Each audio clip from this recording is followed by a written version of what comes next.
ജൊനാഥൻ്റെ diary October 1 5 മണി.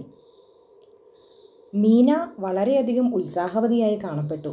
മനസ്സമാധാനത്തോടെയാണ് ഞാൻ അവരുടെ കൂടെ തിരച്ചിലിന് പുറപ്പെട്ടത്. അവൾ വരുന്നില്ലെന്ന് സ്വയം സമ്മതിച്ചു. എനിക്കതിൽ അതിയായ സന്തോഷമുണ്ട്. അവളും ഭീകരമായ പ്രവൃത്തി രംഗത്തുണ്ടാവുമെന്ന ചിന്ത എന്നെ കിടിലം കൊള്ളിക്കുകയായിരുന്നു. ഇപ്പോൾ അവൾക്കും സമാധാനിക്കാം. ഈ കടലാസുകളൊക്കെ ഇത്രയും വ്യക്തമായും ഭംഗിയായും ഒതുക്കി ശരിപ്പെടുത്തിയത് അവളാണ്. ഇനി ഞങ്ങളുടെ ഭാഗമാണ് ബാക്കിയുള്ളത്. റെൻഫീൽഡിൻ്റെ പ്രകൃതം ഞങ്ങളെ അലട്ടാതിരുന്നില്ല. മുറിയിലെത്തുന്നത് വരെ ആരും ഒന്നും പറഞ്ഞില്ല. പിന്നെ ഡോക്ടർ സെവാർഡിനോടായി ക്വിൻസി പറഞ്ഞു, സെവാർഡ്, അയാൾ വെറും വാക്ക് പറയുകയായിരുന്നില്ലെന്ന് എനിക്ക് തോന്നുന്നു, അല്ലേ? എങ്കിൽ ഞാൻ കണ്ടിട്ടുള്ളതിൽ വെച്ച് ഏറ്റവും ബോധവാനായ ഭ്രാന്തനാണ് അയാൾ. എനിക്കുറപ്പില്ല, എന്നാലും അയാൾ അങ്ങനെ പറയാൻ വ്യക്തമായ എന്തോ ചില കാരണങ്ങൾ ഉണ്ടെന്നാണ് എൻ്റെ അഭിപ്രായം. ഇത് ശരിയാണെങ്കിൽ അയാളെ പോകാൻ അനുവദിക്കാതിരുന്നത് കുറെ കടുപ്പമായി. ഡോക്ടർ വാൻ ഹെൽസിംഗ് ആണ് മറുപടി പറഞ്ഞത്. സുഹൃത്തെ, താങ്കൾക്ക് ഭ്രാന്തന്മാരുമായി എന്നേക്കാൾ പരിചയമുണ്ട്. ഞാനായിരുന്നെങ്കിൽ അയാളെ പോകാൻ അനുവദിച്ചിട്ടുണ്ടാകുമായിരുന്നു. പക്ഷേ ഇപ്പോഴത്തെ ജോലിയിൽ പരീക്ഷണങ്ങൾക്കൊന്നും പ്രസക്തിയില്ല. എല്ലാം ഇപ്പോൾ ഉള്ള നിലയ്ക്ക് തന്നെ പോകട്ടെ. ഡോക്ടർ സെവാർഡ് സ്വപ്നത്തിൽ എന്നോണം 2 പേരോടുമായി മറുപടി പറഞ്ഞു. എനിക്കറിഞ്ഞുകൂടാ, എങ്കിലും ഞാൻ നിങ്ങളോട് യോജിക്കുന്നു. അയാൾ സാധാരണ പോലെ ഒരു രോഗിയായിരുന്നുവെങ്കിൽ ഞാനൊന്ന് പരീക്ഷിച്ചു നോക്കുമായിരുന്നു. പക്ഷേ അയാൾ പ്രഭുവിൻ്റെ ചലനങ്ങളുടെ ഒരു സൂചികയാണ്. അയാളുടെ അഭീഷ്ടങ്ങൾക്കനുസരിച്ച് പ്രവർത്തിക്കുന്നത് ഏതെങ്കിലും തരത്തിൽ കുഴപ്പമായേക്കുമോ എന്ന് ഞാൻ ഭയപ്പെടുന്നു. ഇത്രയും ആത്മാർത്ഥതയോടെ തന്നെയാണ് അയാൾ അന്നൊരു പൂച്ചയെ ആവശ്യപ്പെട്ടത്. എനിക്കത് മറക്കാൻ കഴിയുന്നില്ല. അന്ന് അയാൾ എൻ്റെ തൊണ്ട കടിച്ച് കീറി പൊളിക്കാൻ വന്നതാണ്. അതിനും പുറമെ അയാൾ പ്രഭുവിനെ യജമാനൻ, സംരക്ഷകൻ എന്നൊക്കെയാണ് സംബോധന ചെയ്യാറ്. പുറത്തു കടക്കണമെന്ന് ആവശ്യപ്പെടുന്നത് ഏതെങ്കിലും വിധത്തിൽ പ്രഭുവിനെ സഹായിക്കാനായിരിക്കുമെന്ന് ഞാൻ ബലമായി വിശ്വസിക്കുന്നു. ഇപ്പോൾ തന്നെ ചെന്നായ്ക്കളും എലികളും മറ്റും അവൻ്റെ ആജ്ഞാനുവർത്തികളാണ്. ഇപ്പോൾ ഒരുപക്ഷെ ഒരു ഭ്രാന്തനെ ഉപയോഗിക്കാൻ പറ്റുമോ എന്ന് നോക്കുകയായിരിക്കും. ഏതായാലും നാം ചെയ്തത് തികച്ചും ശരി തന്നെയാണെന്നാണ് ഞാൻ കരുതുന്നത്. നമ്മുടെ മുമ്പിലുള്ള ഈ ഭീകര പ്രവൃത്തിയും ഇതും ഒക്കെ കൂടി മനുഷ്യനെ തകർത്ത് കളയുമെന്ന് ഞാൻ ഭയപ്പെടുകയാണ്. പ്രൊഫസർ വാൻ ഹെൽസിംഗ് മുന്നോട്ട് വന്ന് സെവാർഡിൻ്റെ ചുമലിൽ കൈവച്ച് ഗൗരവത്തിൽ കരുണാമസൃണമായ സ്വരത്തിൽ പറഞ്ഞു, സുഹൃത്തെ, ഭയപ്പെടാതിരിക്കൂ. ഭയങ്കരവും എന്നാൽ തികച്ചും ദുഃഖപൂർണവുമായ ഒരു കാര്യത്തിൽ നമ്മുടെ കടമ നിർവഹിക്കുക മാത്രമാണ് നാം ചെയ്യുന്നത്. നമുക്ക് ശരിയാണെന്ന് തോന്നുന്ന കാര്യങ്ങളെ നമുക്ക് ചെയ്യാൻ കഴിയൂ. ഇതിനിടെ ആർതർ പുറത്തേക്ക് ഇറങ്ങിപ്പോയിരുന്നു. അല്പസമയത്തിനുള്ളിൽ അദ്ദേഹം തിരിച്ചു വന്നു. ഒരു വിസിൽ ഉയർത്തിപ്പിടിച്ചുകൊണ്ട് അദ്ദേഹം പറഞ്ഞു, ആ സ്ഥലം നിറയെ എലികളായിരിക്കും. അങ്ങനെയാണെങ്കിൽ ഇത് ഉപകരിക്കും. ഞങ്ങൾ പുറത്തേക്കിറങ്ങി. നിറഞ്ഞ നിലാവുണ്ടായിരുന്നു. മതിലും കടന്ന് മരങ്ങളുടെ നിഴലിലൂടെ ഞങ്ങൾ ആ വീട്ടിലേക്ക് തിരിഞ്ഞു. മുറ്റത്തെത്തിയപ്പോൾ പ്രൊഫസർ തൻ്റെ ബാഗ് തുറന്ന് അതിൽ നിന്ന് കുറേ സാധനങ്ങൾ എടുത്ത് 4 ഓഹരിയായി പടിമേൽ വെച്ചു പറഞ്ഞു, സുഹൃത്തുക്കളെ, അതിഭീകരമായ ആപൽ ഗർത്തത്തിലേക്കാണ് നാം പ്രവേശിക്കുന്നത്. നമുക്ക് വളരെയധികം ആയുധങ്ങൾ ആവശ്യമായി വരും. നമ്മുടെ ശത്രു ഒരു വെറും പ്രേതമല്ല. അവന് 20 ആളുകളുടെ ശരീരശക്തിയുണ്ട്. നമ്മുടെയൊക്കെ കഴുത്ത് സാധാരണങ്ങളാണ്, ഞെരിച്ചു കളയാം. പക്ഷേ അവൻ്റേത് കരുത്തുപയോഗിച്ച് ഞെരിക്കാൻ പറ്റുകയില്ല. കൂടുതൽ ശക്തനായ ഒരാൾക്ക്, അല്ലെങ്കിൽ കൂടുതൽ കരുത്തുള്ള ഒരു സംഘത്തിന് അവനെ തടഞ്ഞു നിർത്താൻ പറ്റിയെന്ന് വന്നേക്കാം. എന്നാലും അവനെ ഒന്നും ചെയ്യാൻ പറ്റുകയില്ല. അവന് നമ്മെ ഉപദ്രവിക്കാൻ കഴിയുകയും ചെയ്യും. അതിനാൽ നമ്മെ അവൻ സ്പർശിക്കാതിരിക്കാൻ നോക്കേണ്ടതാണ്. ഇത് നിങ്ങളുടെ ഹൃദയത്തിന് തൊട്ടരികിലായി വെച്ചോളൂ. അദ്ദേഹം വെള്ളി കൊണ്ടുണ്ടാക്കിയ ഒരു ചെറിയ കുരിശെടുത്ത് എൻ്റെ നേരെ നീട്ടി. ഈ പൂക്കൾ കഴുത്തിലണിഞ്ഞോളൂ. വെള്ളുള്ളി പൂക്കൾ കൊണ്ടുണ്ടാക്കിയ ഒരു മാല അദ്ദേഹം എനിക്ക് തന്നു. മറ്റ് ശത്രുക്കൾക്കുള്ളതാണ് ഈ റിവോൾവറും കടാരിയും. ഈ ചെറിയ ടോർച്ച് മാറത്ത് ബന്ധിച്ചോളൂ. ഇനി ഏറ്റവും മുഖ്യമായ ഇതും. ഇതിനെ നാം അകാരണമായി മലിനപ്പെടുത്തരുത്. ഒരു കവറിനകത്തിട്ട വിശുദ്ധ കുരിശപ്പങ്ങളായിരുന്നു അത്. ഞങ്ങൾ ഓരോരുത്തരും അങ്ങനെ ആയുധധാരികളായി. ഇനി സെവാർഡ്, ആ താക്കോൽക്കൂട്ടം എവിടെ? വീട് തുറക്കാൻ കഴിയുമെങ്കിൽ ലൂസിയുടെ വീട് കുത്തിപ്പൊളിച്ചതുപോലെ ജനൽ പൊളിക്കാതെ കഴിയാമല്ലോ. ഡോക്ടർ സെവാർഡ് അവയിൽ നിന്ന് 1-2 താക്കോലുകൾ ഉപയോഗിച്ച് നോക്കി. 1 പാകമായിരുന്നു. കുറച്ചു നേരം അങ്ങോട്ടും ഇങ്ങോട്ടും പിടിച്ച് തിരിച്ചപ്പോൾ ഒരു ഞരക്കത്തോടെ പൂട്ട് തുറന്നു. ഞങ്ങൾ വാതിൽ തള്ളി. അത് കിരികിരുത്തുകൊണ്ട് തുറന്നു. ഒരു കുഴിമാടം തുറന്നു കണ്ട പ്രതീതിയാണ് എല്ലാവരിലും ഉണ്ടായത്. പ്രൊഫസർ ആദ്യമായി അകത്തേക്ക് കടന്നു. അപ്പോൾ അദ്ദേഹം സ്വയം കുരിശടയാളം ഇട്ടുകൊണ്ട് ഈശ്വരനെ സ്തുതിച്ചു. അകത്ത് കടന്ന് ഞങ്ങൾ വാതിലടച്ചു. അല്ലെങ്കിൽ വിളക്ക് കൊളുത്തുമ്പോൾ വെളിച്ചം പുറത്തേക്ക് കാണുമല്ലോ. പ്രൊഫസർ വാതിലിന്റെ പൂട്ട് ഒന്നുകൂടി സൂക്ഷ്മ പരിശോധന നടത്തി. അല്ലാത്ത പക്ഷം ബദ്ധപ്പെട്ട് പുറത്തേക്ക് കടക്കാൻ വരുമ്പോൾ വിഷമിച്ചേക്കുമെന്ന് അദ്ദേഹം സംശയിച്ചു കാണും. പിന്നീട് ഞങ്ങൾ എല്ലാവരും വിളക്ക് തെളിച്ച് തിരച്ചിൽ ആരംഭിച്ചു. ടോർച്ചുകളിൽ നിന്നുള്ള പ്രകാശം നാലുപാടും ചിതറി. ഓരോരുത്തരുടെയും കനത്ത നിഴലുകൾ പരസ്പരം മുട്ടിയുരുമ്മി ഇഴഞ്ഞു നീങ്ങിക്കൊണ്ടിരുന്നു. ഞങ്ങളുടെ ഇടയിൽ ആരോ ഒരാൾ കൂടിയുണ്ടെന്ന് എനിക്ക് ബലമായി തോന്നാൻ തുടങ്ങി. ട്രാൻസിൽവാനിയയിൽ വെച്ചുണ്ടായ ഭയാനകമായ അനുഭവങ്ങൾ എൻ്റെ ഹൃദയത്തിൽ നിഴലിക്കാൻ തുടങ്ങിയതുകൊണ്ടായിരിക്കാം. എൻ്റെ ഉൾത്തടം കിടിലം കൊള്ളുകയായിരുന്നു. മറ്റുള്ളവരുടെയും സ്ഥിതി മറ്റൊന്നായിരുന്നില്ലെന്ന് ഞാൻ മനസ്സിലാക്കി. ഓരോരുത്തരും കൂടെ കൂടെ തലതിരിച്ചു നോക്കുന്നുണ്ടായിരുന്നു. അവിടമാകെ അട്ടിയായി പൊടി മൂടിക്കിടക്കുകയാണ്. ഞാൻ എൻ്റെ ടോർച്ച് നിലത്തേക്ക് അടിച്ചു നോക്കി. ചിലയിടത്ത് ഷൂസിനടിയിലെ മുള്ളാണി പതിഞ്ഞു കിടക്കുന്നുണ്ടായിരുന്നു. ചുമരുകളും പൊടിയിൽ ആറാടി നിൽക്കുകയാണ്. മൂലയിലൊക്കെ നിറയെ എട്ടുകാലി വലകൾ മൂടി കെട്ടിക്കിടക്കുന്നു. മേശപ്പുറത്ത് പഴകി നിറം മങ്ങിയ ലേബൽ കെട്ടിത്തൂക്കിയ ഒരു വലിയ താക്കോൽ കൂട്ടം ഇരിക്കുന്നുണ്ടായിരുന്നു. അത് പലവട്ടം ഉപയോഗിച്ചിട്ടുണ്ടെന്ന് വ്യക്തം. മേശപ്പുറത്തെ പൊടിയിൽ അത് പലതവണ വെച്ചതിൻ്റെ പാടുകളുണ്ട്. പ്രൊഫസർ എൻ്റെ നേരെ തിരിഞ്ഞു പറഞ്ഞു, ജൊനാഥൻ, ഈ സ്ഥലം നിങ്ങൾക്കറിയാം ഇല്ലേ? നിങ്ങളിതിൻ്റെ പടം വരച്ചുണ്ടാക്കിയിട്ടുണ്ടല്ലോ. അപ്പോൾ ഞങ്ങളെക്കാൾ കൂടുതലായി അറിയുകയെങ്കിലും ചെയ്യും. പള്ളിമുറ്റത്തേക്കുള്ള വഴി ഏതാണ്? ആ വഴിയെപ്പറ്റി ഏതാണ്ടൊരു തോന്നലേ ഉള്ളൂ. ഞാൻ മുന്നിൽ നടന്നു. 1-2 തവണ വഴി തെറ്റി. ഒടുവിൽ ഇരുമ്പ് കമ്പിയിട്ട് കെട്ടിയ ഒരു വലിയ വളഞ്ഞ വാതിൽ കാണായി. ഇതാണ് സ്ഥലം. എൻ്റെ ഡയറിയിൽ നോക്കി വരച്ചെടുത്തിരുന്ന പടത്തിൽ വിരൽ ചൂണ്ടിക്കൊണ്ട് പ്രൊഫസർ പറഞ്ഞു. കുറച്ച് വിഷമിച്ചെങ്കിലും ആ താക്കോൽ കൂട്ടത്തിൽ നിന്ന് അതിൻ്റെ താക്കോൽ കണ്ടുപിടിച്ച് ഞങ്ങൾ വാതിൽ തുറന്നു. അസുഖകരമായ അന്തരീക്ഷം ഞങ്ങൾ പ്രതീക്ഷിച്ചിരുന്നതാണ്. കാരണം അങ്ങനെ അടച്ചിട്ടിട്ടുള്ള സ്ഥലത്ത് വീർപ്പ് മുട്ടിക്കുന്ന ഒരു ദുർഗന്ധം ഇല്ലാതിരിക്കുകയില്ലല്ലോ. പക്ഷേ അവിടുത്തെ ദുർഗന്ധത്തിൻ്റെ രൂക്ഷത ഞങ്ങളുടെ പ്രതീക്ഷയിൽ കവിഞ്ഞതായിരുന്നു. ഞാനൊഴികെ മറ്റാരും പ്രഭുവിനെ അടുത്തു വെച്ച് കണ്ടിട്ടില്ല. ഞാൻ തന്നെ കണ്ടത് ആദ്യത്തിൽ കോട്ടയിലെ മുറിയിൽ വെച്ച് കുറെ തളർന്ന നിലയിലാണ്. പിന്നീട് ചോര കുടിച്ച് കുറെ കൂടി യുവത്വം വന്നപ്പോൾ കണ്ടത് വെളിയിൽ വെച്ചു. പക്ഷേ ഇവിടം വളരെ ഇടുങ്ങിയതും കൊട്ടിയടയ്ക്കപ്പെട്ടതുമാണ്. ദുഷിച്ച വായുവിലൂടെ ഒരുതരം മണ്ണിൻ്റെ തുളച്ചു കയറുന്ന മണം വരുന്നുണ്ടായിരുന്നു. ചുടുരക്തത്തിൻ്റെ അതിരൂക്ഷമായ ഗന്ധം അവിടെയെങ്ങും വ്യാപിച്ചു നിൽക്കുന്നതായി തോന്നി. അതോർക്കുമ്പോൾ എൻ്റെ തല ചുറ്റുകയാണ്. ആ രാക്ഷസൻ്റെ ഓരോ ശ്വാസധാര പോലും അവിടെ തങ്ങി നിന്ന് അന്തരീക്ഷത്തെ വിഷലിപ്തമാക്കുന്നതായിരുന്നു. സാധാരണ നിലയിലായിരുന്നുവെങ്കിൽ ഇത്തരമൊരു അന്തരീക്ഷത്തിൽ ഞങ്ങൾ പരിശ്രമം നിർത്തിവെക്കുമായിരുന്നു. പക്ഷേ ഇവിടെ ലക്ഷ്യം കുറെ കൂടി വലുതാണ്.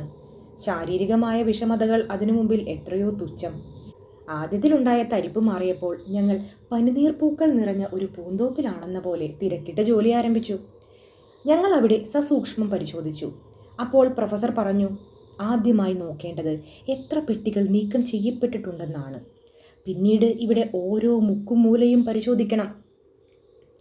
ഒറ്റ നോട്ടത്തിൽ തന്നെ ബാക്കി എത്രയുണ്ടെന്ന് മനസ്സിലാക്കാൻ വിഷമമുണ്ടായിരുന്നില്ല. മണ്ണ് നിറച്ച ആ പെട്ടികൾ സാമാന്യം വലിപ്പമുള്ളവയാണ്. 50-ൽ വെറും 29 എണ്ണമേ ബാക്കിയുള്ളൂ. പെട്ടെന്ന് ഞാനൊന്ന് ഞെട്ടിപ്പോയി. ആർദർ തലതിരിച്ച് അടഞ്ഞുകിടന്ന വാതിലിൻ്റെ നേരെ നോക്കി. ഞാനും തിരിഞ്ഞു നോക്കി. എൻ്റെ ഹൃദയം ത്രസിച്ചുപോയി. അപ്പുറത്ത് നിഴലുകളുടെ ഇടയിൽ പ്രഭുവിൻ്റെ ശപിക്കപ്പെട്ട മുഖം കണ്ടുവെന്ന് എനിക്ക് തോന്നി. അതേ മൂക്ക്, ചുവന്ന ചുണ്ടുകൾ, തീജ്വാല വമിക്കുന്ന കണ്ണുകൾ. ഒരു നിമിഷത്തേക്ക് മാത്രം. ആർദർ പെട്ടെന്ന് പറഞ്ഞു, ഒരു മുഖം കണ്ടുവെന്ന് തോന്നി. പക്ഷേ ഇല്ല, അതൊരു നിഴലായിരുന്നു. ശങ്ക കൂടാതെ അദ്ദേഹം ജോലിയിൽ നിരതനായി. ഞാൻ ആ ഭാഗത്തേക്ക് എൻ്റെ ടോർച്ച് തിരിച്ചു പിടിച്ചു. അവിടെ ആരുമില്ലായിരുന്നു. മുക്കും മൂലയും വാതിലുകളും ജനലും മറ്റൊന്നുമില്ല ആ ഭാഗത്ത്. അവനു പോലും ഒളിച്ചിരിക്കാൻ അവിടെ ഇടമില്ല. എൻ്റെ ഭയം മാത്രമായിരുന്നുവെന്ന് ഞാൻ സമാധാനിച്ചു. ചില നിമിഷങ്ങൾ കഴിഞ്ഞു. പെട്ടെന്ന് ഞാൻ പരിശോധിച്ചുകൊണ്ടിരുന്ന മൂലയിൽ നിന്ന് ക്വിൻസി ഞെട്ടി പിന്മാറി. ഞങ്ങളും അറിയാതെ അവിടേക്ക് തന്നെ തുറിച്ചു നോക്കിക്കൊണ്ട് പിൻവാങ്ങി നിന്നു. ഏതോ ഒരു ബലഹീനത ഞങ്ങളെ ഗ്രസിക്കുന്നതായി തോന്നി. അവിടെ നക്ഷത്രങ്ങളെപ്പോലെ ജ്വലിക്കുന്ന ഒരു കൂട്ടം പ്രകാശകിരണങ്ങൾ ചലിക്കുന്നതായി കാണായി. ഞങ്ങൾ കുറെ കൂടി പിന്നാക്കം മാറി. നിമിഷ നേരം കൊണ്ട് അവിടമാകെ എലികൾ നിറഞ്ഞു കഴിഞ്ഞു. തെല്ലു നേരത്തേക്ക് ഞങ്ങളാകെ അമ്പരന്നുപോയി. പക്ഷേ ആർതർ ഇങ്ങനെ ഒരു ചുറ്റുപാടിനെ നേരിടാൻ തയ്യാറായാണ് വന്നിരുന്നത്. അദ്ദേഹം ഇരുമ്പ് പട്ട കൊണ്ട് കെട്ടി ഓക്കുമരം കൊണ്ടുണ്ടാക്കിയ വാതിൽ തള്ളിത്തുറന്നു. എന്നിട്ട് തൻ്റെ വിസിലെടുത്തു വിളിച്ചു. ഡോക്ടർ സെവാർഡിന്റെ വീട്ടിനരികിൽ നിന്ന് അതിനു മറുപടിയായി നായ്ക്കൾ നീട്ടി കുരച്ചു. താമസിയാതെ 3 ടെറിയർ നായ്ക്കൾ മതിൽ ചാടി കുതിച്ചെത്തി. ഞങ്ങൾ വാതിലിനരികിലേക്ക് നീങ്ങി. ഒരു നിമിഷം കഴിഞ്ഞില്ല, അപ്പോഴേക്കും എലികളുടെ എണ്ണം ആയിരക്കണക്കിൽ പെരുകി കഴിഞ്ഞു. ഇരുട്ടിൽ അവയുടെ കണ്ണുകൾ തീക്കനൽ പോലെ തിളങ്ങിക്കൊണ്ടിരുന്നു. നായ്ക്കൾ മുന്നോട്ട് കുതിച്ചു. പക്ഷേ ഉമ്മറപ്പടിമേൽ എത്തിയപ്പോൾ പെട്ടെന്ന് നിന്നു. മുരണ്ടുകൊണ്ട് മൂക്കുയർത്തി മോങ്ങാൻ തുടങ്ങി. എലികൾ വീണ്ടും പെരുകി വന്നു. ഞങ്ങൾ പുറത്തേക്ക് കടന്നു. ആർതർ ഒരു നായയെ പൊക്കിയെടുത്ത് അകത്തു കൊണ്ടുവന്നു വെച്ചു. കാലുകൾ നിലത്ത് തൊട്ടതും അത് തൻ്റെ ജന്മശത്രുക്കളുടെ നേരെ ആഞ്ഞു കുതിച്ചു. എലികൾ അവൻ്റെ മുമ്പിൽ കിടന്ന് 4 പാടും ഓടാൻ തുടങ്ങി. ആർതർ മറ്റേ നായ്ക്കളെയും പൊക്കിയെടുത്ത് അകത്തേക്ക് വെച്ചു. പക്ഷേ അപ്പോഴേക്കും വളരെ കുറച്ച് എലികൾ മാത്രമേ അവയ്ക്ക് കിട്ടിയുള്ളൂ. എല്ലാം എങ്ങോ പോയി മറഞ്ഞു കഴിഞ്ഞിരുന്നു. അവയെല്ലാം മറഞ്ഞു കഴിഞ്ഞപ്പോൾ ഏതോ ഒരു പിശാച് ഒഴിഞ്ഞു പോയതുപോലെ തോന്നി. നായ്ക്കൾ ആഹ്ലാദത്തോടെ ഉറക്കെ കുരയ്ക്കുവാനും എലികളെ കടിച്ചു തൂക്കി തിരിച്ചും മറിച്ചും നിലത്തടിച്ച് വിഹരിക്കാനും തുടങ്ങി. ഞങ്ങൾക്കും ഉണർവ് കൂടി.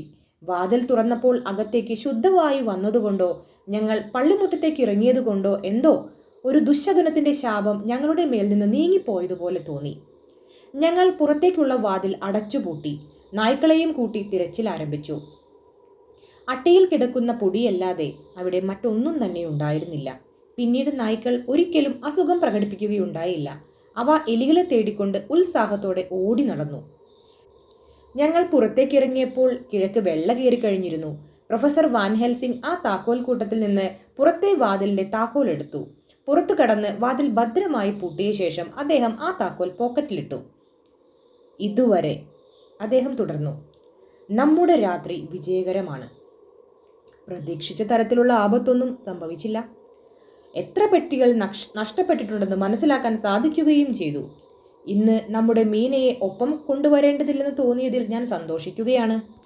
ഇവിടത്തെ കോലാഹലങ്ങളും മനം പുരുട്ടുന്ന ദുർഗന്ധവും എല്ലാമായാൽ അവൾ ജീവിതത്തിൽ അതൊരിക്കലും മറക്കുകയില്ലായിരുന്നു. ഇന്ന് വേറൊരു കാര്യവും കൂടി നാം മനസ്സിലാക്കിയിരിക്കുന്നു. അവൻ കോട്ടയുടെ മുകളിൽ വെച്ച് ജൊനാഥനെ ഭയപ്പെടുത്താനും തൻ്റെ അരുമക്കുഞ്ഞ് നഷ്ടപ്പെട്ട ആ അമ്മയെ ശരിപ്പെടുത്താനും മറ്റും ചെന്നായ്ക്കളെ വിളിച്ചതുപോലെ തന്നെ ഇവിടെ എല്ലികളെയും വിളിച്ചു. പക്ഷേ ഈ ജീവികൾക്ക് അവൻ്റെ പൈശാചികമായ കഴിവുകളില്ല. നായ്ക്കളുടെ മുമ്പിൽ പെട്ടപ്പോൾ അവ അന്തം വിട്ട് ഓടിയൊളിച്ചുവല്ലോ.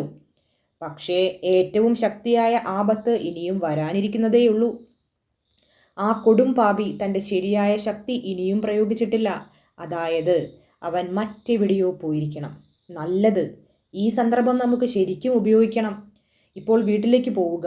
നേരം പുലരാറായി. ഇന്നത്തെ ജോലി തികച്ചും തൃപ്തികരമാണ്. ഇതുകൊണ്ട് തീർന്നില്ല. നമ്മുടെ മാർഗം മുന്നിൽ നീണ്ടു കിടക്കുകയാണ്. ഞങ്ങൾ തിരിച്ചെത്തിയപ്പോൾ വീടാകെ നിശബ്ദതയിലാണ്ട് കിടക്കുകയാണ്. ഏതോ മൂലയിലുള്ള ഒരു മുറിയിൽ ഒരു രോഗി ഇടയ്ക്കിടെ കരഞ്ഞുകൊണ്ടിരുന്നു. റൺഫീൽഡിന്റെ മുറിയിൽ നിന്നും ഒരു ഞരക്കം കേൾക്കുന്നു. ആ പാവം പലതും വിചാരിച്ച ആവശ്യമില്ലാതെ സ്വയം പീഡ അനുഭവിക്കുകയാണ്. ഞാൻ ഒച്ചയുണ്ടാക്കാതെ പെരുവിരലൂന്നി നടന്ന് മുറിയിലേക്ക് കടന്നു. മീന ഗാഢനിദ്രയിലാണ്. അവൾ ശ്വാസം കഴിക്കുന്നത് പോലും കേൾക്കാനില്ല. ഞാൻ കുറച്ചു നേരം അവളെ നോക്കിക്കൊണ്ടു നിന്നു. അവൾ സാധാരണത്തെക്കാളും വിളർത്തിരിക്കുന്നു. ഇന്നലെ രാത്രിയിലെ ചർച്ചകൾ അവളെ തകരാറിലാക്കിയിട്ടില്ലെന്ന് വിശ്വസിക്കട്ടെ. ഏതായാലും ഇനിയുള്ള ഭയാനകമായ രംഗങ്ങൾക്കൊന്നും അവൾ സാക്ഷി ആകേണ്ടതില്ലല്ലോ. ഹോ, ഇതൊരു സ്ത്രീക്ക് സഹിക്കാൻ കഴിയുന്നതിലും കൂടുതലാണ്. ഞാനിത് ആദ്യം ഓർത്തില്ല. പക്ഷേ ഇപ്പോൾ എനിക്ക് കൂടുതൽ കാര്യങ്ങൾ അറിയാം. അവളോട് പറയാൻ പോലും വയ്യാത്ത കാര്യങ്ങളുണ്ട്. എങ്കിലും എന്തെങ്കിലും അവളിൽ നിന്ന് ഒളിച്ചു വെക്കുന്നുണ്ടെന്ന് അവൾക്ക് തോന്നിയാൽ അതൊരു പക്ഷേ കൂടുതൽ വിഷമിപ്പിച്ചേക്കും. എന്നാലും സന്ദർഭം വരുന്നതുവരെ, ലോകം ആ രാക്ഷസനിൽ നിന്ന് വിമുക്തമാകുന്നതുവരെ അവളോട് ഒരക്ഷരം പറയുകയില്ല. ഏതായാലും അവളെ ഉപദ്രവിക്കേണ്ട. ഈ സോഫയിൽ കിടന്നാൽ മതി. ഒക്ടോബർ 1 വൈകിട്ട്. ഞങ്ങൾ പുലർന്ന് വളരെ വൈകിയാണ് ഉണർന്നത്. മീനയും വല്ലാതെ തളർന്നിരുന്നുവെന്ന് തോന്നുന്നു. കാരണം ഞാൻ എണീറ്റ് 2-3 തവണ വിളിച്ചതിന് ശേഷമാണ് അവൾ ഉണർന്നത്. അവൾ ഗാഢനിദ്രയിൽ തന്നെയായിരുന്നു. ഒരു നിമിഷത്തേക്ക് അവൾക്കെന്നെ തിരിച്ചറിയാൻ കഴിഞ്ഞില്ല. എന്തോ വല്ലാതെ ഭയപ്പെട്ടതുപോലെ അവൾ എൻ്റെ നേരെ തുറിച്ചു നോക്കിക്കൊണ്ടിരുന്നു. ദുസ്വപ്നം കണ്ടിരിക്കുമെന്ന് തോന്നുന്നു. വല്ലാതെ ക്ഷീണം തോന്നുന്നുവെന്ന് പറഞ്ഞ് അവൾ വൈകുന്നതുവരെ വിശ്രമിച്ചു. ഇപ്പോൾ 21 പെട്ടികൾ നീക്കം ചെയ്തു കഴിഞ്ഞിരിക്കുന്നു. എല്ലാം ഒരിടത്തേക്കാണ് കൊണ്ടുപോയിരിക്കുന്നതെങ്കിൽ കണ്ടുപിടിക്കാൻ പ്രയാസമില്ല. എത്രയും വേഗം അത് ചെയ്തു തീർക്കുന്നുവോ അത്രയും നല്ലതാണ്. 20 ഡോക്ടർ സെവാർഡിന്റെ ഡയറി, ഒക്ടോബർ 1. സമയം 1 മണിയായി കാണും. പ്രൊഫസർ മുറിയിലേക്ക് കടന്നു വന്ന് എന്നെ വിളിച്ചുണർത്തി. അദ്ദേഹം സാധാരണയിൽ കവിഞ്ഞ് ഉല്ലാസവാനായി കാണപ്പെട്ടു. വന്ന ഉടനെ അദ്ദേഹം പറഞ്ഞു, നിങ്ങളുടെ രോഗിയുടെ കാര്യം രസമുണ്ട്. ഇന്ന് നിങ്ങളുടെ കൂടെ ഞാനും വരട്ടെ? അല്ല, നിങ്ങൾക്ക് സമയമില്ല എന്നാണെങ്കിൽ ഞാൻ തനിച്ചു പോകാം. ഇത്ര നന്നായി വേദാന്തം സംസാരിക്കുന്ന ഭ്രാന്തനെ കാണുന്നത് എനിക്കൊരു പുതിയ അനുഭവമാണ്. എനിക്ക് മാറ്റിവെക്കാൻ നിവൃത്തിയില്ലാത്ത കുറച്ച് ജോലിയുണ്ടായിരുന്നു. അതിനാൽ ഞാൻ അദ്ദേഹത്തോട് തനിയെ പോകാൻ അഭ്യർത്ഥിച്ചു.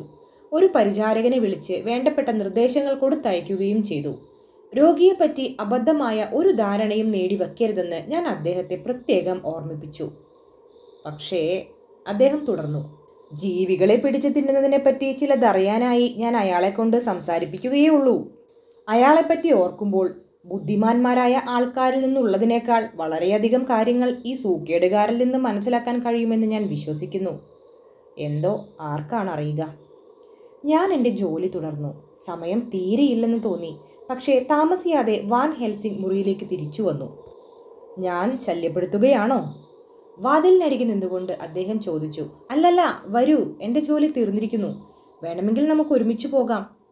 അതിൻ്റെ ആവശ്യമില്ല. ഞാൻ അയാളെ കണ്ടു. എങ്ങനെയുണ്ട്? എന്നെ നല്ലപോലെ തിരിച്ചറിഞ്ഞില്ലെന്നാണ് തോന്നിയത്. വളരെ കുറച്ച് സമയമേ ഞാൻ അവിടെ നിന്നുള്ളൂ. ഞാൻ മുറിയിലേക്ക് ചെന്നപ്പോൾ നടുക്കുള്ള സ്റ്റൂളിന്മേൽ വിഷാദഭാവത്തിൽ അയാൾ ചൂളിപ്പിടിച്ചിരിക്കുകയാണ്. ഞാൻ വളരെ ഉന്മേഷത്തോടെ അയാളെ ബഹുമാനിച്ചുകൊണ്ടാണ് സംസാരിച്ചത്. പക്ഷേ അയാൾ ഒന്നും പറഞ്ഞില്ല. നിങ്ങൾക്കെന്നെ അറിഞ്ഞുകൂടെ? ഞാൻ ചോദിച്ചു. ഞാൻ നിങ്ങളെ നന്നായി അറിയും. നിങ്ങൾ ആ വിഡ്ഢി വാൻ ഹെൽസിംഗ് ആണ്. നിങ്ങളും നിങ്ങളുടെ ശൂന്യം പിടിച്ച മസ്തിഷ്ക രഹസ്യങ്ങളും. പോയി തുലഞ്ഞുകൂടെ? ഇങ്ങനെയാണ് അയാൾ മറുപടി പറഞ്ഞത്. പിന്നീട് ഒരക്ഷരം പറഞ്ഞില്ല. സ്വതസിദ്ധമായ വിഷാദഭാവത്തിൽ ഇളകാതിരുന്നു. ആ അശ്രദ്ധ കാണുമ്പോൾ ഞാൻ അവിടെ ഉണ്ടെന്ന് തന്നെ അയാൾ ഗണിക്കാത്തതുപോലെ തോന്നും. ഏതായാലും ഈ ഭ്രാന്തനിൽ നിന്ന് കുറേ കാര്യങ്ങൾ മനസ്സിലാക്കാമെന്ന് കരുതിയത് വെറുതെയായി. ഞാനിനി പോയി മീനയെ ഒന്നു കാണട്ടെ. അവളുമായി സംസാരിച്ചിരിക്കുന്നത് ഉന്മേഷജനകമാണ്. സുഹൃത്തെ, നമ്മുടെ ഈ കുഴപ്പങ്ങളിൽ അവളിനി വിഷമിക്കേണ്ടതില്ലെന്ന് ഓർക്കുമ്പോൾ എനിക്ക് അതിയായ സമാധാനം തോന്നുന്നു. നമുക്ക് അവളുടെ സഹായം വളരെയധികം നഷ്ടപ്പെടും. എന്നാലും ഇതാണ് ഉത്തമം. എൻ്റെയും അഭിപ്രായം അതുതന്നെയാണ്. ഞാൻ പറഞ്ഞു. മീന ഈ കാര്യത്തിൽ ഇടപെടാതിരിക്കുന്നതാണ് നല്ലത്. അങ്ങനെ പ്രൊഫസർ മീനയുടെ അരികിലേക്ക് പോയിരിക്കുകയാണ്. ക്വിൻസിയും ആർതറും മറ്റേ പെട്ടികളെപ്പറ്റി അന്വേഷിക്കാൻ പോയിരിക്കുന്നു. ഞാനും എൻ്റെ പ്രവൃത്തികൾ തീർക്കട്ടെ. ഇന്ന് രാത്രി മീറ്റിംഗ് ഉണ്ട്. മീനയുടെ ഡയറി, ഒക്ടോബർ 1. ഇവർ കാര്യങ്ങൾ എന്നിൽ നിന്ന് മറച്ചു പിടിക്കുകയാണ്. വളരെ വിചിത്രമായി തോന്നുന്നു. ഇത്രയും കാലമായി എന്നിൽ പരിപൂർണ വിശ്വാസമുണ്ടായിരുന്ന ജൊനാഥൻ പോലും ഒന്നും പറയുന്നില്ല. കാലത്ത് ഞാൻ വളരെയധികം കിടന്നുറങ്ങി. പുറത്തേക്ക് പോകുന്നതിന് മുമ്പ് അദ്ദേഹം മധുരമായി സംസാരിച്ചു. പക്ഷേ പ്രഭുവിൻ്റെ വീട്ടിലെ സന്ദർശനത്തെപ്പറ്റി ഒരക്ഷരം മിണ്ടിയില്ല. ഞാനിനി ഈ കാര്യങ്ങളിൽ നിന്ന് വിട്ടു നിൽക്കണമെന്നാണ് അവരൊക്കെ കൂടി തീരുമാനിച്ചിട്ടുള്ളത്. ഞാനതിനോട് യോജിക്കുകയും ചെയ്തു. എന്നാലും അദ്ദേഹം എന്നിൽ നിന്ന് എന്തെങ്കിലും മറച്ചു പിടിക്കുക എന്ന് വിചാരിക്കുമ്പോൾ, പക്ഷേ ഇത് അവരെല്ലാവരും എന്നെ അവഗാഢമായി സ്നേഹിക്കുന്നത് കൊണ്ടാണ്. ഇതിനെപ്പറ്റി കൂടുതൽ പറഞ്ഞാൽ ഞാൻ കരഞ്ഞു പോകും. എന്നെ സംബന്ധിച്ചിടത്തോളം അതേതായാലും നന്നായി. അദ്ദേഹം ഒരു ദിവസം എല്ലാം എന്നോട് പറയാതിരിക്കുകയില്ല. ഞാൻ ഇപ്പോഴും ഡയറി എഴുതാറുണ്ട്. എൻ്റെ ഓരോ ചിന്താശകലം കൂടി ഞാൻ പകർത്തി വയ്ക്കും. അദ്ദേഹം എന്തെങ്കിലും എന്നെ സംശയിക്കുകയാണെങ്കിൽ ഞാനിതെടുത്ത് അദ്ദേഹത്തിൻ്റെ കയ്യിൽ കൊടുക്കും. ഇന്നെന്തോ എനിക്ക് ആകപ്പാടെ വല്ലാത്ത ഒരു അസുഖം തോന്നുന്നു. ഒരു ഉന്മേഷവുമില്ല. ഇന്നലത്തെ ജോലിത്തിരക്കിൻ്റെ തിരിച്ചടിയാവാം. അവരൊക്കെ പോയപ്പോൾ ഇന്നലെ രാത്രി ഞാൻ കിടക്കാൻ പോയത് അവർ പറഞ്ഞതുകൊണ്ട് മാത്രമാണ്. എനിക്ക് തീരെ ഉറക്കം വന്നില്ല. കഴിഞ്ഞ കാലങ്ങൾ എൻ്റെ ചിന്തയിൽ തെളിഞ്ഞു വരാൻ തുടങ്ങി. എല്ലാം ഒരു ദുരന്തത്തിലേക്കുള്ള നീക്കമാവുമോ? നാം വിചാരിക്കുന്നതിന് നേരെ വിപരീതമായാണ് സംഭവങ്ങൾ നീങ്ങുന്നത്. ഞാൻ വൈറ്റ് ബീയിലേക്ക് പോയില്ലായിരുന്നെങ്കിൽ ലൂസി ഇന്ന് ഞങ്ങളുടെ ഒപ്പം ഉണ്ടാവുമായിരുന്നു. ഞാൻ അവിടെ പോകുന്നതിന് മുമ്പ് അവൾ പള്ളിവളപ്പിലേക്ക് പോകാറുണ്ടായിരുന്നില്ല. ഞങ്ങൾ ഒരുമിച്ച് പകൽ സമയത്ത് അവിടെ പോയതുകൊണ്ടാണ് രാത്രി ഉറക്കത്തിലെണീറ്റ് അവൾ അവിടേക്ക് പോകാനിടയായത്. അല്ലാത്ത പക്ഷം ആ രാക്ഷസന് അവളെ ഇങ്ങനെ നശിപ്പിക്കുവാൻ കഴിയുമായിരുന്നില്ല. ഓ, ഞാൻ എന്തിനാണ് വൈപ്പിയിലേക്ക് പോയത്? അതാ ഞാൻ വീണ്ടും കരയാൻ തുടങ്ങിയിരിക്കുന്നു. എനിക്കിന്ന് എന്തു പറ്റിപ്പോയി? ഇതേതായാലും ജൊനാഥൻ അറിയാൻ പാടില്ല. ഞാൻ കരയുകയായിരുന്നുവെന്നറിഞ്ഞാൽ അദ്ദേഹം എന്നെ ഒരിക്കലും കരയിച്ചിട്ടില്ല. ആ ഹൃദയം തകർന്നു പോകും. ഇന്നലെ രാത്രി എപ്പോഴാണ് എനിക്ക് ഉറക്കം വന്നത്? ഒന്നും തോന്നുന്നില്ല. പെട്ടെന്ന് എവിടെ നിന്നോ നായ കുരയ്ക്കുന്നത് കേട്ടു. പിന്നീട് താഴെ എവിടെയോ ഉള്ള റെൻഫീൽഡിൻ്റെ മുറിയിൽ നിന്ന് ദീനസ്വരത്തിൽ എന്തോ യാചിക്കുന്നത് കേട്ടു. പിന്നീടെല്ലാം നിശബ്ദം. ഞാൻ കാര്യമറിയാനായി ജാലകത്തിലൂടെ പുറത്തേക്ക് എത്തി നോക്കി. എങ്ങും ഒരനക്കവുമില്ല. ആകെ നിർജീവമായ പോലെ തോന്നി. കോടമഞ്ഞു മാത്രം പുൽത്തകിടിയിലൂടെ ഇഴഞ്ഞു നീങ്ങുന്നുണ്ട്. ഞാൻ കട്ടിലിൽ വന്ന് കിടന്നു. പക്ഷെ തീരെ ഉറക്കം വന്നില്ല. വീണ്ടും എണീറ്റുപോയി ജനലിലൂടെ പുറത്തേക്ക് നോക്കി. മഞ്ഞ് വീടിനരികിലേക്ക് പരക്കുകയായിരുന്നു. അത് ജനലിനടുത്തേക്ക് ഉയരുകയാണെന്ന് തോന്നി. ആ സാധു മനുഷ്യൻ അപ്പോഴും ഉറക്കെ എന്തൊക്കെയോ പറയുന്നുണ്ടായിരുന്നു. എനിക്ക് ഒരക്ഷരം വ്യക്തമായി മനസ്സിലായില്ല. പിന്നീട് ചണ്ട കൂടുന്നത് കേൾക്കായി. പരിചാരകന്മാർ വന്നു കാണും. എനിക്ക് വല്ലാതെ പേടി തോന്നി. കട്ടിലിൽ കയറി കിടന്ന് പുതപ്പ് വലിച്ചു മൂടിയിട്ട് ചെവിയിൽ വിരൽ തിരുകി ഞാൻ ഇളകാതെ കിടന്നു. അപ്പോഴും ഉറക്കം വരുന്നുണ്ടായിരുന്നില്ല. പക്ഷേ പിന്നീട് എപ്പോഴാണ് ഉറങ്ങിയതെന്ന് അറിഞ്ഞുകൂടാ. ജൊനാഥൻ വന്ന് വിളിച്ചപ്പോഴാണ് ഞാൻ അറിഞ്ഞത്. ഒരു നിമിഷത്തേക്ക് ഞാൻ എവിടെയാണെന്ന് എനിക്ക് വ്യക്തമായില്ല. തെല്ലു വിഷമിച്ച ശേഷമാണ് ഞാൻ മുറിയിലാണെന്ന് എനിക്ക് മനസ്സിലാക്കാൻ സാധിച്ചത്. ഞാൻ സ്വപ്നം കാണുകയായിരുന്നു. തികച്ചും അസാധാരണമായ സ്വപ്നങ്ങൾ. ഉണർന്നിരിക്കുമ്പോഴത്തെ കാര്യങ്ങളും സ്വപ്നങ്ങളും ഒക്കെ കൂടി കുഴഞ്ഞു മറിഞ്ഞു കിടക്കുകയാണ്. ഞാൻ ജൊനാഥൻ വരുന്നതും കാത്തിരിക്കുകയായിരുന്നു. അദ്ദേഹത്തെ പറ്റി ഓർക്കുമ്പോൾ ഉത്കണ്ഠാകുലയാകുന്നു. പക്ഷേ എൻ്റെ ദേഹമാകെ കനത്തു വന്നതായി തോന്നി. എനിക്ക് അനങ്ങാൻ പോലും കഴിഞ്ഞില്ല. അങ്ങനെ മനസ്സമാധാനമില്ലാതെ ഞാൻ ഉറങ്ങിപ്പോയി. അന്തരീക്ഷത്തിന് കനം കൂടി വന്നു. തണുപ്പും വർദ്ധിച്ചു വന്നു. മുഖത്തു നിന്നും പുതപ്പ് വലിച്ചു നീക്കി ഞാൻ നോക്കി. ചുറ്റും മങ്ങിക്കിടക്കുകയാണ്. ജൊനാഥൻ വരുമ്പോൾ വിഷമിക്കരുതെന്ന് കരുതി വിളക്ക് കെടുത്താതെ വെച്ചിരുന്നു. പക്ഷേ മഞ്ഞിലൂടെ അതിൻ്റെ നേരിയ പ്രകാശമേ പുറത്തേക്ക് വരുന്നുള്ളൂ. കട്ടി കൂടിയ മഞ്ഞ് മുറിയിലും നിറഞ്ഞിരിക്കുന്നു. അപ്പോൾ ജനൽ അടച്ചിരിക്കുന്നുവോ എന്നെനിക്ക് സംശയമായി. എണീറ്റു പോയി നോക്കാമെന്ന് കരുതി. പക്ഷേ എൻ്റെ അവയവങ്ങളൊക്കെ ഏതോ ഒരു അജ്ഞാത ശക്തിക്ക് അടിമപ്പെട്ട് അനക്കാൻ വയ്യാതെ കിടക്കുകയാണെന്ന് തോന്നി. ഞാൻ ഇളകാതെ കണ്ണടച്ചു കിടന്നു. പക്ഷേ അപ്പോഴും കൺപോളകൾക്കുള്ളിലൂടെ എനിക്ക് കാണാമായിരുന്നു. സ്വപ്നത്തിൽ എത്ര അത്ഭുതകരമായ വിധത്തിലാണ് നാം ഓരോന്നും സങ്കല്പിക്കുന്നത്. മഞ്ഞിന് വീണ്ടും കട്ടി കൂടിക്കൂടി വരുന്നതായി തോന്നി. ജാലകത്തിലൂടെയല്ല, വാതിലിൻ്റെ പഴുതിലൂടെയാണ് അത് പുക പോലെ അകത്തേക്ക് വന്നുകൊണ്ടിരിക്കുന്നത്. അത് പിന്നെയും കൂടി കൂടി വന്നു. ഒടുവിൽ ഒരു തൂണിൻ്റെ ആകൃതിയിലായി. അതിൻ്റെ മുകളിലൂടെ ഒരു പ്രകാശം ഞാൻ വ്യക്തമായി കണ്ടു. ചുവന്ന് തിളങ്ങുന്ന കണ്ണുകൾ പോലെ. ആ മഞ്ഞിൻ്റെ തൂണ് കിടന്ന് ചുഴിഞ്ഞു ചുഴിഞ്ഞ് കറങ്ങുകയാണിപ്പോൾ. എനിക്കെൻ്റെ തലച്ചോറും ആകെ കറങ്ങുകയാണെന്ന് തോന്നി. അങ്ങനെയൊരു ശക്തി ഈ ഉറക്കത്തിൽ എന്നെ സമീപിക്കുകയാണോ? പക്ഷേ ഇവിടെ കുറച്ച് വ്യത്യാസമുണ്ട്. അഗ്നി ആ കണ്ണുകളുടെ സ്ഥാനത്ത് മാത്രമേയുള്ളൂ. കാണെ കാണെ അതിന് തിളക്കം കൂടി കൂടി വന്നു. മഞ്ഞിൻ്റെ മൂടുപടത്തിലൂടെ അവയെന്നെ തുറച്ചു നോക്കുകയാണ്. ലൂസിയും ഇത്തരം 2 കണ്ണുകളെ പറ്റിയാണ് പറയാറുണ്ടായിരുന്നത്. പെട്ടെന്ന് ഞാൻ പേടിച്ചു വിറച്ചുപോയി. കോട്ടയിൽ വെച്ച് ആ സ്ത്രീകളും രൂപം കൊണ്ടത് ഇങ്ങനെയാണെന്ന് ജൊനാഥൻ്റെ കുറിപ്പുകളിലുണ്ട്. എനിക്ക് ബോധക്ഷയം വന്നു പോയി എന്ന് തോന്നുന്നു. കാരണം എല്ലാം പെട്ടെന്ന് ഇരുളിലാണ്ടു. മെഴുകുപോലെ വെളുത്ത ഒരു മുഖം മഞ്ഞിൽ നിന്ന് നീണ്ട എൻ്റെ നേരെ കുനിയുന്നത് വ്യക്തമായി കണ്ടുവെന്നാണ് ഓർമ്മ. ഏതായാലും ഇനി ഇത്തരം ദുസ്വപ്നം കാണാതിരിക്കാൻ ശ്രമിക്കണം. കാരണം ഇത് മാനസികാസ്വാസ്ഥ്യം വളർത്തും. നല്ല ഉറക്കം കിട്ടാൻ എന്തെങ്കിലും മരുന്ന് തരണമെന്ന് പ്രൊഫസറോടോ ഡോക്ടർ സെവാർഡിനോടോ ചോദിക്കാമായിരുന്നു. പക്ഷേ അതവരെ പരിഭ്രമിപ്പിച്ചേക്കും. ഈ സന്ദർഭത്തിൽ പ്രത്യേകിച്ചും.